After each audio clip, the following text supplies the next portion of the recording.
answer writing is not one skill. It is a set of 3 skills. You don't have to bother about increasing your writing speed from today itself. Because even if you do manage to boost it for a while, it will eventually come down. The greater challenge is then that when you read a question, you should be able to formulate the answer for that question in the minimum amount of time. The secret of good notes lies in the process. You can't get into answer writing because you have no content, okay? But you can get into writing practice. So in English there is a very fine saying, all things are created twice. First in the brain, then in reality. How do you begin with answer writing? Do you begin with answer writing? Okay. If you begin with answer writing, then how do you write an answer which will not want the answer checker to shoot you in the head? It's a simple way of saying it. Okay. How do you write even a moderately not bad answer? That is how much I'm watering it down. Because at the beginning, everyone writes, sorry for the language, but a bullshit answer, you know. How do we go about tackling that? Okay. The first big piece of advice for you guys is don't procrastinate and don't be afraid. Okay. I have encountered many students who live in mortal fear of answer writing. Okay. I don't know what that fear is of. Could it be fear of ridicule? Could it be fear of appearing stupid? It in fact is. Students are so goddamn afraid of writing an answer because once you write an answer, you have to get it checked from some faculty. Okay? Udhar sab izzat nikal jayega. So the faculty could be like, bhai, what was the question? What have you written? Are you even serious about UPSC? Now see, first of all, if a faculty gives you such harsh feedback on your answer, don't ever go to that faculty. Okay? This will never happen in Chanakya. It's a big explicit instruction to our faculties that at the beginning, everyone writes a bad answer. Okay? Even the winners and the losers. If you read the answers of some of the eventual IAS officers, so they eventually cracked the examination. Not only did they crack, they became IAS officers. If you reverse their journey and you look at the first few answers that they wrote, you would never in your wildest dreams have thought this guy will eventually become an IAS officer. Okay? The difference between the winners and the losers is not that the winners are born with some silver spoon in their mouth. The difference is in consistency, is in perseverance, is in your willingness to work on yourself, and all of this begins when you start. As Gandhiji said, kal kare so aaj kar, aaj kare so ab. Or as Martin Luther King Jr. said, if you can't run, then walk. If you can't walk, then crawl, but keep moving. Okay? The biggest roadblock for most of you guys is getting your car moving, switching into first gear. And that requires you to overcome your fear of answer writing. What is that fear? It is the fear of appearing stupid. It is the fear that someone may ridicule you. It is the fear of receiving negative feedback, which may crush your spirit before it has even taken off. Okay? So beginning with answer writing, the first thing is it requires mental strength. Okay? Get moving. Okay? Doesn't matter. The second point is, what do you write?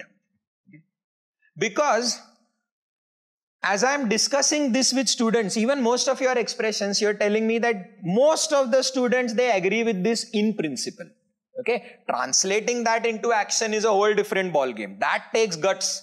I mean, I can stand here and deliver a lecture, and after the lecture, you are like, you're full fired up. Bhai, kal se start karenga apan answer writing. But then you download a question, you read it, and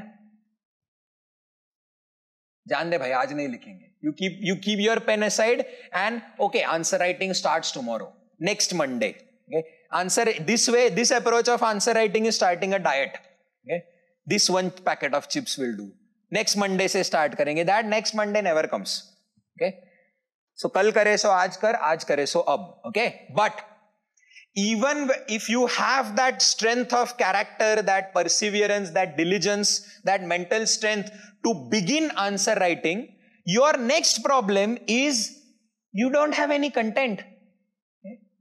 So you could go to Google, you could search for a practice question, you could read the question, but that question is not going to make any sense to you. Okay?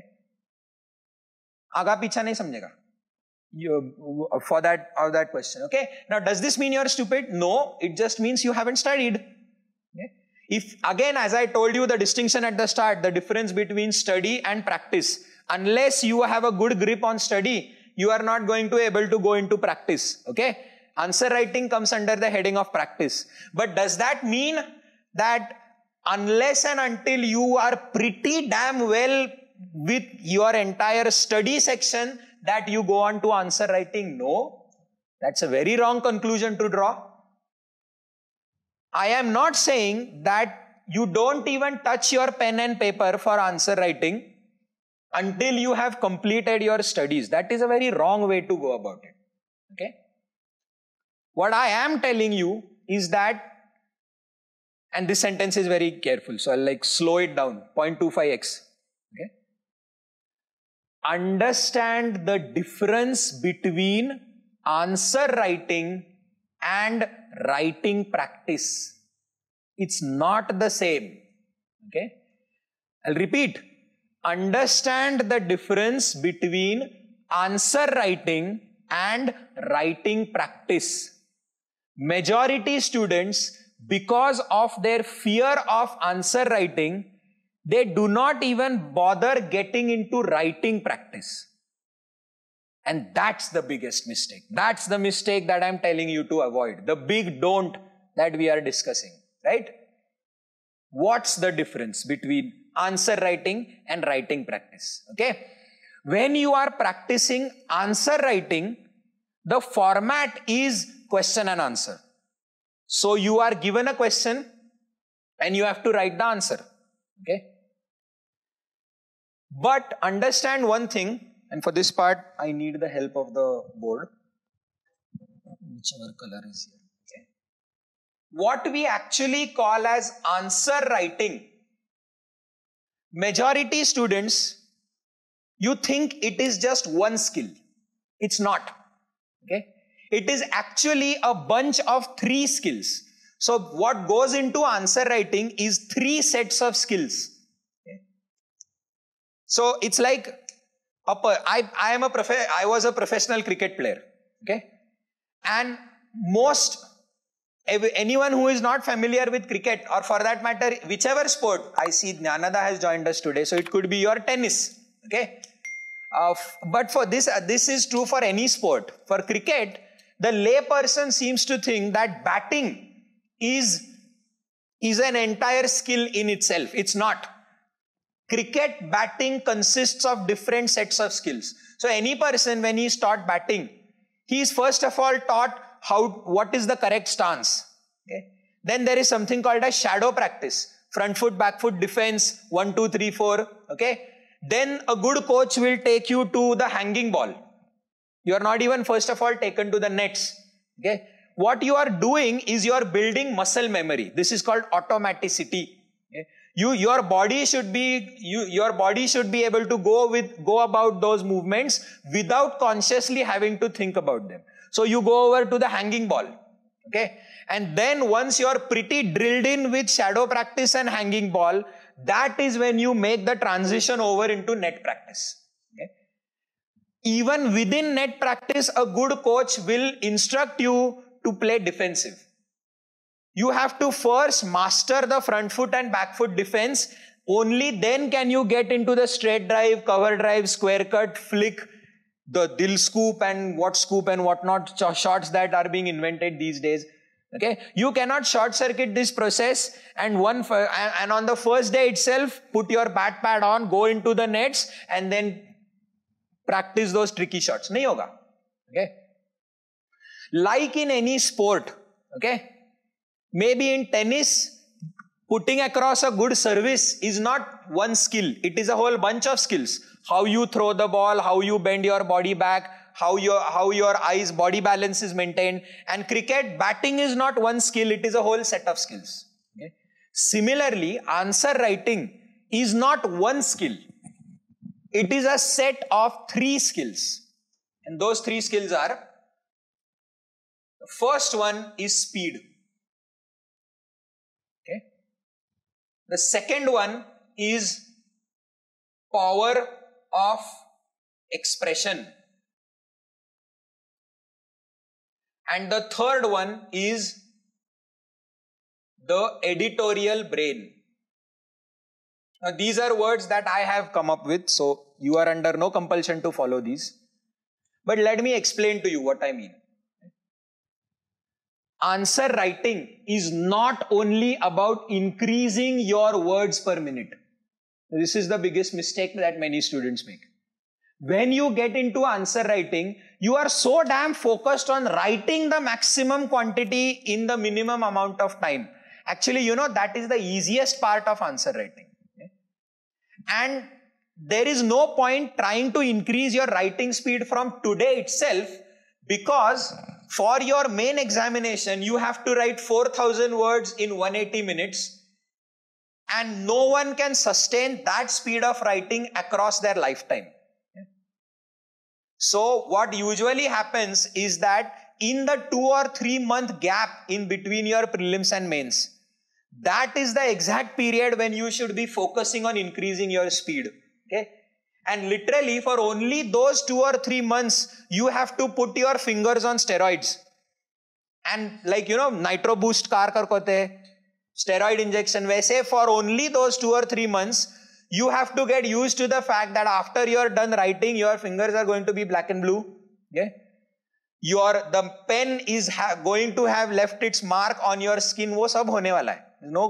No running away from it. Okay? But that part is applicable only for the 2 or 3 months before your actual main examination. You don't have to bother about increasing your writing speed from today itself. Because even if you do manage to boost it for a while, it will eventually come down. Okay? What you do have to focus on is the power of expression and your editorial brain. Okay?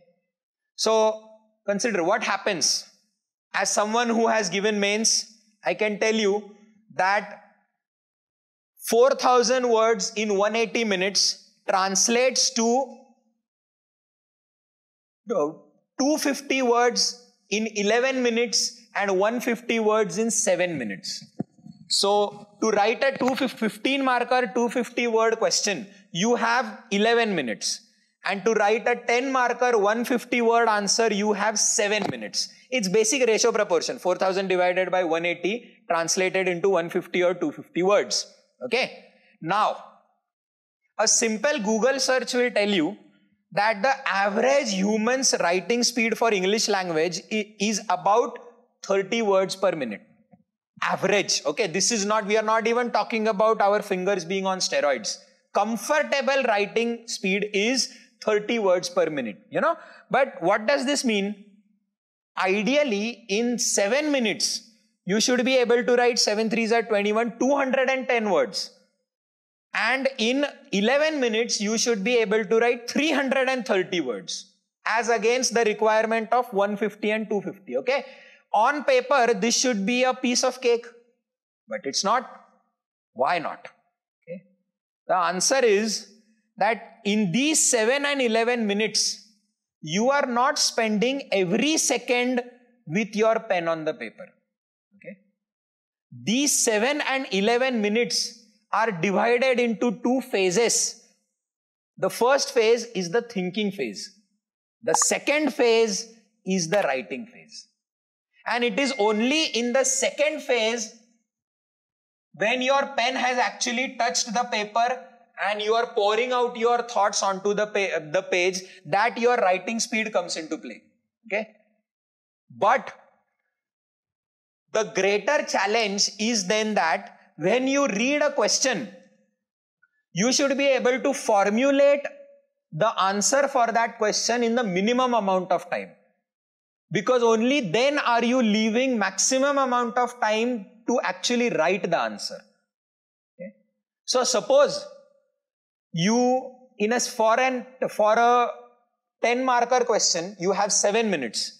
If you spend 1 minute thinking and 6 minutes writing, you can still comfortably write 180 words. Okay, good enough.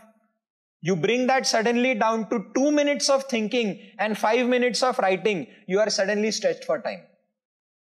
150, almost 115, like just about the edge.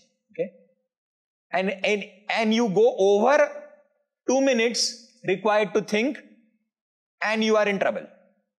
Similarly, for a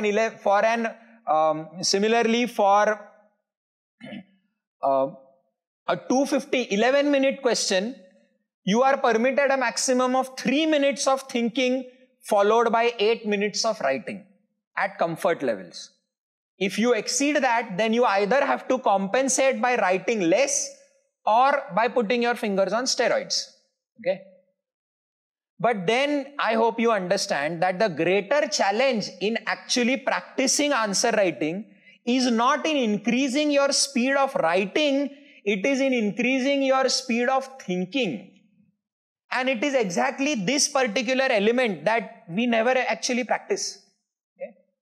So how do we go about increasing our speed of thinking? That is the $1 million question, right?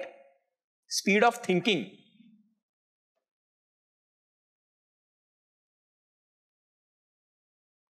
And there are two critical elements to this answer.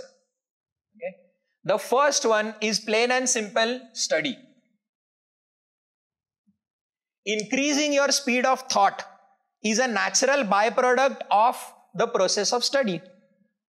As you revise, as you view videos, as you gain greater conceptual clarity, and as the factual data begins to sink into your brain, you are naturally able to recollect facts at a faster pace. You are naturally able to put 2 and 2 together at a greater speed. And all of this eventually helps us in writing a good answer, right? Okay. But you can't just rely on study.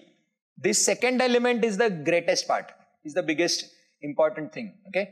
Because what is happening in those 7 minutes, 2 out of which you are allowed to think, and for those 11 minutes, 3 out of which you are allowed to think. Okay? Your eyes fall on the question. And in an instant, your brain starts to gather information from various nooks and crannies of your brain to bring together the data. Your brain runs free. Okay? It's like that overexcited kid who is like running across the aisles, just grabbing books left and right, some of which may be relevant, most of which are not relevant. Okay?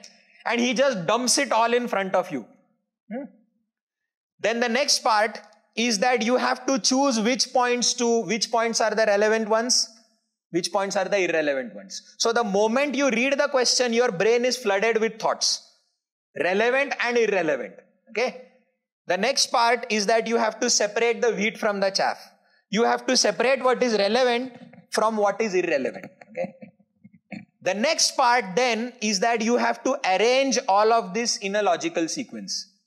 This point will be in the introduction. This point will be in the main body. For these 2-3 points, I can draw a map. For these points, I can draw a flow chart. Okay? And finally, this will be the conclusion. Okay? The draft, the outline of the answer is first prepared in your brain. And then on the answer sheet. You know? So in English, there is a very fine saying, all things are created twice. First in the brain, then in reality.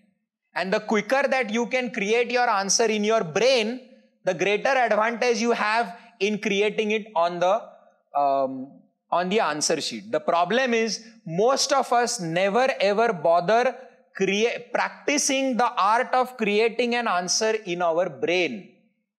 That is what you can begin That is what you can begin practicing from today itself. Okay? That is this part. That is this, what I call as the, once again the word repeats over here, editorial brain. Practicing and giving your editorial brain a workout. Okay. That is where these 2 points come into play. So first of all, to be able to quickly create the answer in your brain, it helps if you have a good grip over English. Okay? Your vocabulary is pretty large. Your mind is filled with whole lots of metaphors and similes. Okay? Basically, in your educational careers, you have read far and wide. Okay? That is power of expression. Power of expression includes 2 things. The first one is your vocabulary. And the second one is your sentence construction.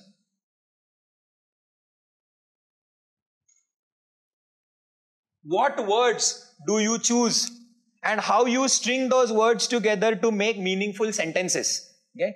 You have to develop the art of getting your point across in the minimum number of words required. Okay? And trust me, the person who has this skill, even in your day-to-day life, it invokes respect from the listener, you know. Have you ever attended a speech where the speaker is beating around the bush? He is looping over the same point again and again. And we are left with, boss, move on. Ho gaya na tera, ab chal aage ja. Okay? The worst and the most boring speeches are where the speaker takes disproportionately large amount of time and words to get his point across, and he ends up saying the same things again and again. And especially when it comes to English, the Americans have taught us this disgusting technique of interspersing our words with you know, so for good answer writing, you have to be good at power of expression and this American style. You know, I bloody hate it, you know. Any time a person is going about this, I'm like, I'm taking off my boots. Yeah. Move on. Chal, next. What's your next word? Okay. So what is power of expression? It is your ability to select the correct words, to string them together in the most meaningful ways, and to get your point across in the minimum possible words, in the sharpest and the most crystalline way possible. You have to directly go to the heart of the matter. You have to directly hit the nail on the head. No beating around the bush. Okay. What helps is having a good grip over English. Okay. So, watching English movies, English songs, English TV serials, reading a lot of good quality English literature, and emphasis on the word good quality, okay? There is a whole lot of trash in English. I am not talking about Chetan Bhagat in this case, okay? Reading good quality English literature, this helps, okay? Overall, the efforts that we take to build up our vocabulary and sentence construction, that is power of expression, okay? But the final part that is required is the editorial brain. Okay? Your ability to gather data, to pull data from different sources, okay? To sift through that data to determine what is relevant and what is irrelevant, what to keep and what to discard. And then finally to arrange what is relevant in a logical, sequential manner. The introduction comes first, the points come later. Every subsequent point builds on top of the previous one, and you finally end off the answer with something meaningful. It's not a string hanging around in the air. You have tied the knot at the end. Okay? That is the editorial brain. And why did I say editorial? Because this is the thought process that you go across when you're writing an essay, when a book editor is reviewing the book. So he might ask for certain sentences to be cut out. He might ask for certain words to be replaced. He might give the book back to the author, telling him to put his point across in a better way. These are the decisions that an editor has to make when he is giving the go-ahead for an article or a book. And these are the decisions that we have to learn to make. We are the writer and we are our own editor. So the role is 2 in 1. Okay? Understanding this skill, okay, once again I will draw your attention to the notes point that I told you. Okay? Because the decisions that we have to make at an extremely rapid speed in those 7 or 11 minutes are exactly the decisions that we make when we are making our notes. The only difference is in the speed. When we are making notes, the process of making notes, we have to make these same editorial decisions. The only difference is we can do them at a leisurely pace, at our own pace. There is no time restriction. Okay? But the decisions are the same.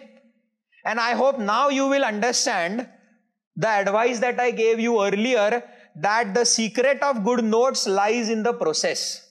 The process of making notes increases your grip over the topic, not just the end product. Because it is these decisions that you frequently make which increases your editorial brain. And it is exactly this editorial brain that you have to use at a very rapid pace in those 7 or 11 minutes of answer writing. That is why you should not rely on notes made by someone else. You should insist on making your own notes, because the process of making notes in a way is helping us write a good answer. Okay? And finally, let's take an overview of everything that we did till now. Okay? I told you that first of all I told you that speed is the last thing you have to worry about. That is the one thing that we will increase with steroids as our mains comes together. From today, what you have to work on is your power of expression. Which are the general efforts you need to improve your English language, your vocabulary and sentence construction. Okay? Finally, your speed of thinking improves as a natural byproduct of your study. Okay?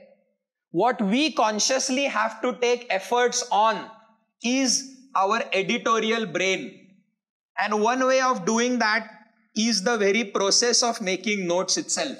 Okay? But the final point and the action item that what I'm leading up to, the climax, the moral of the story, the action point that I'm telling you is, you can't get into answer writing because you have no content. Okay? But you can get into writing practice, which means summary writing.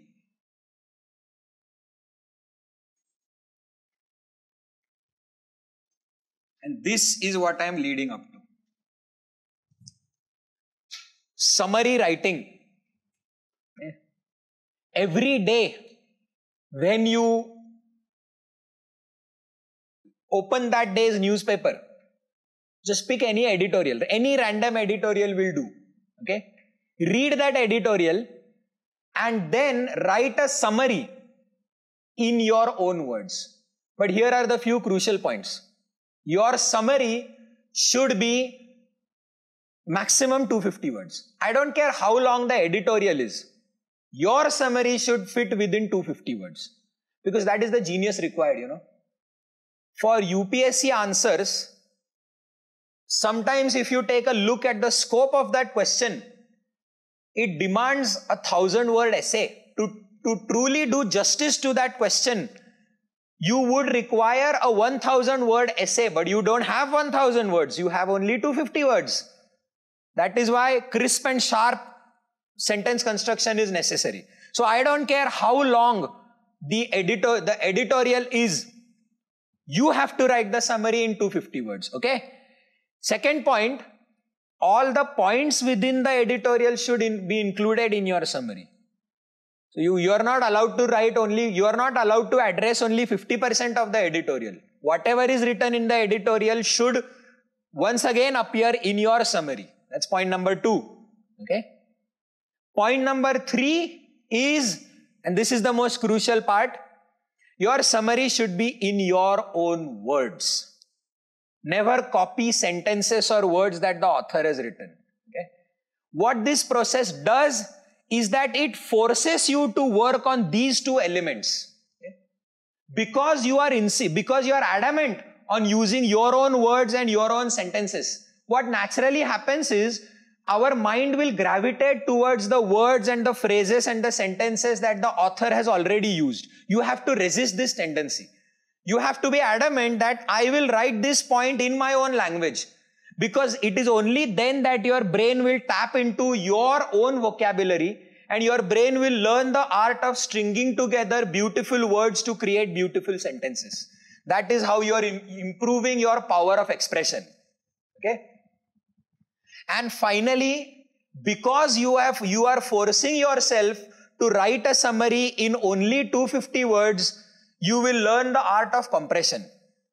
You will understand that where the author has taken 10 sentences to get his point across, you should be able to summarize that within just 2 sentences. You can only learn to focus on the crucial aspects of the editorial. So sometimes if the author has made an argument and he has given 3 examples supporting his argument, your editorial brain will tell you that in my summary, I should only mention the argument. If the author has stated 3 examples, I can make do with only 1 example. These are the editorial decisions that your brain learns to take, and you have to be very mindful of the process. You have to observe what is going on in your brain as you are writing that answer. You have to observe these vocabulary and these editorial decisions that you are making. They should not happen on autopilot. They should happen in a conscious manner. Okay? So the final and the point that I took the most time to explain is, from day 1 itself, you should get into answer writing. Okay? Let's summarize what we have said. The first problem is fear. Okay? Why don't we get into answer writing? Fear. Fear of ridicule, fear of writing a bullshit answer. This is where your perseverance and mental strength and diligence comes into play. It's an internal battle. You have to get over yourself and simply start moving. Okay? But once you get into answer writing, you learn to put pen on paper. The next problem that you are going to face is, I don't have any content. Okay? The realization over here is that answer writing is not one skill, it is made up of 3 skills. Speed of writing, power of expression, and editorial brain. Don't bother working on speed as of now. Work on power of expression and editorial brain. Okay? That is your speed of thinking. Okay? How do we increase our speed of thinking? Point number 1, as a natural byproduct of our everyday study. Okay? Point number 2, by taking special efforts to increase our grip on the English language itself. Increasing your vocabulary and your ability to string together sentences. Okay? And finally, the process of making notes is like a dry run for these editorial decisions that you have to make in your answer writing. Okay? And then final point is that we are putting all of these skills together when we are actually practicing writing a summary of an editorial that has appeared in the newspaper. What are we doing? Once we read the editorial, for a temporary period, we are creating the content in our brain. Right? Okay. So the content problem is addressed. You can then focus on the power of expression and the editorial brain. Because you have to write the summary in 250 words. Okay? So you learn the art of compression. Okay? You learn the editorial decisions of what to keep and what to discard, and even within what to keep, how to express it in the minimum possible words and still not miss out on the point. You are not allowed to skip over anything. Okay? It is these decisions that we are making within our brain that we have to observe. We have to introspect. We have to learn to be mindful of these decisions. We have to learn to be aware and not be on autopilot. And only then will your answer writing skill truly increase. Okay? And that is the magic part of writing a beautiful answer. Okay? I hope I have given you quite a different perspective. Because even when it comes to answer writing, there were a whole lot of myths that were out there. Okay? I need this sort of time to dissect the issue. Okay? So, you have my best wishes to get going.